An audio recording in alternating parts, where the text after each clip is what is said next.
तो उस्मान शेख जो ज्योतिबा फुले के मित्र थे, उन्होंने कहा, मित्र यह भी घर है, पिताजी भले गुस्सा में निकाल दिया, उनकी मजबूरी है, उनको समाज ने बहुत प्रेशराइज किया है, तो आप मेरे घर में रहो। ज्योतिबा फुले ने कहा, मित्र शिक्षा के लिए ही तो घर से निकाला है, और कहीं आपके घर में जाए और आपको भी हमें शिक्षा कारण से आपके यहाँ से बेइज्जती सहना पड़े तो कैसे होगा। बोला कोई बात नहीं, आप यहाँ रहिए। तो उन्होंने कहा, मेरी एक शर्त है कि इस घर की भी कोई एक महिला पढ़े। उन्होंने कहा, तुम्हारी बहन फातिमा शेख यहाँ मौजूद है, ऐसे पढ़ाओ और अपने इस मुहिम में लेकर आगे चलो। आपको सीना चौड़ा करके इस मुल्क में बोलने की जरूरत है कि जब तुम जो आज ब्राह्मणवादी मनुवादी लोग सत्ता में बैठे हैं, आज भी महिलाओं को वो सम्मान नहीं करते हैं।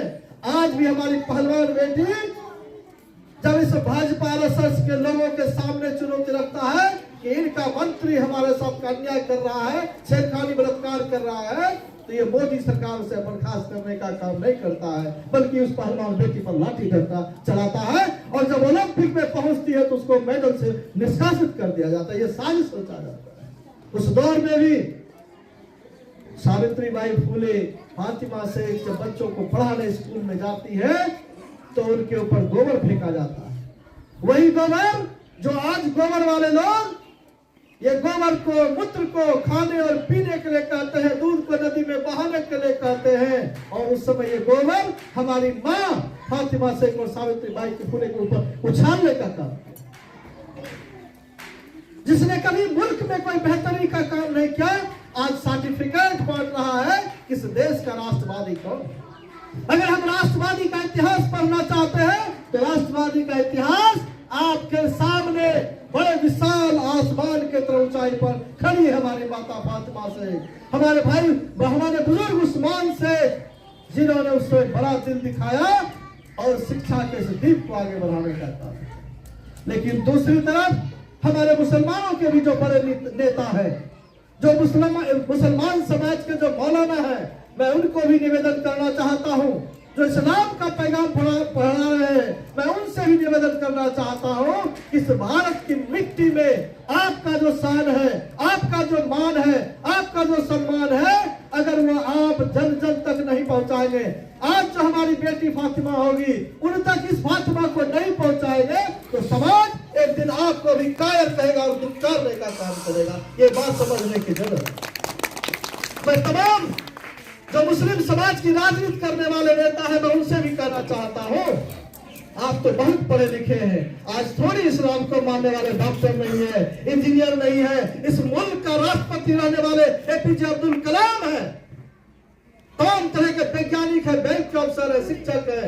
उनके लिए जरूरत है कि माता फातिमा शेख को जाने, सावित्रीबाई फुले को जाने, शिक्षा के सलक को जाने, और अगर आप जानेंगे तो आज जो कुछ फिरका प्रस्त लोग सत्ता शासन में है, आज जो हिंदू मुसलमान के नाम पे लड़ाना चाहते हैं, आज जो जाति के नाम पे बांटना चाहते हैं, उसे आंख में आंख मिलाकर उनको जवाब देने की जरूरत है कि जब भारत पाकिस्तान की बंटवारा की बात कर रहे थे तो हमारे सामने देख लीजिए तस्वीर लगी हुई है, तमाम महापुरुष हैं जिन्होंने देश के बंटवारे के खिलाफ भी ठोकने का काम किया।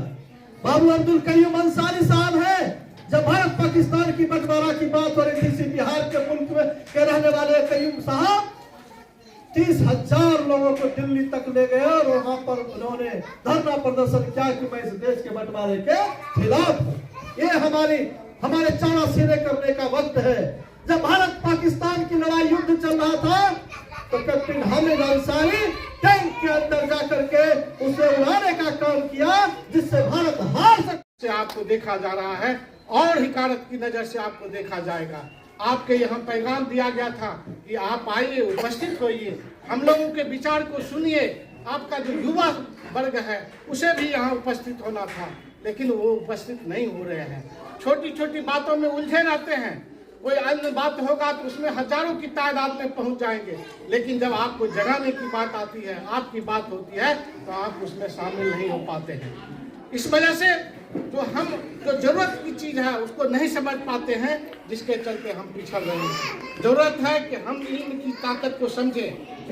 इल्म वो चीज है जो आपको जमीन से अर्श पे पहुंचा सकता है।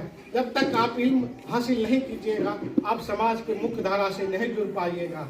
हमारी ये 20% की आबादी है। 20% में आप देखिए कि आप कितने लोग आपके यहाँ डॉक्टर हैं, इंजीनियर हैं, वैज्ञानिक हैं, सिपाही हैं, दरोगा हैं। आप खुद भी देखिए। जरूरत था कि हमारी भागीदारी उनके बराबर हो, हमारे बड़े भाई के बराबर हो, तभी हमारा देश भी विकसित देश होगा। जब हम पिछड़ जाएंगे तो हमारा देश भी पिछड़ जाएगा, हमारा इलाका पिछड़ जाएगा। जरूरत है कि हम उसके साथ कंधे से कंधा मिला के चलें, अपनी भागीदारी दें, तभी हम आगे बढ़ सकेंगे। हम लगातार इस तरह के कार्यक्रम को करते आ रहे हैं। इसके पहले 3 तारीख को बहुजन चेतना केंद्र बीरपुर में भी कार्यक्रम हुआ था। उसमें हजारों की तादाद में उपस्थित हुए थे लोग। जरूरत था कि आप लोग भी, हमारे समाज से भी लोग, हमारे धर्म के मानने वाले भी लोग वहाँ जाते, उनको समझते, उनको पढ़ते। लेकिन इस तरह की बात नहीं हो पा रही है। हम चाहेंगे कि इस पैगाम को हर जगह आप लोग, जो जितना ही लोग आए हैं, 5-10 आदमी भी आए हैं, वो अपने लोगों के बीच चर्चा करें। और हम लोग एक इत्तेहादुल मुस्लिमीन के तहत कमेटी भी बना के आप लोगों के बीच जा रहे हैं कि आप वहाँ पढ़ने लिखने का माहौल बनाएं। हमें और कुछ नहीं चाहिए। जब आप पढ़ लिख लीजिएगा तो अपने हक, हकूक और अधिकार को समझिएगा, उसकी लड़ाई लड़िए। आप खुद आप जो भी आपका अधिकार है उसे प्राप्त कीजिएगा। आज हमारी आबादी लगभग 85% है। दलित, पिछड़ा, अति पिछड़ा और अक़लियत की आबादी 85% है। लेकिन आपका सामाजिक जो भागीदारी है, नौकरी में जो भागीदारी है, वो ना के बराबर है। जरूरत था जो 3% के लोग हैं, आप सुप्रीम कोर्ट का जज देखिएगा, उसमें 99% लोग ब्रह्मा, झा जी, मिश्रा जी, चौबे जी, छब्बे जी सब भरे पड़े हैं। लेकिन हमारे दलित या अन्य समुदाय से 1% आबादी मात्र है।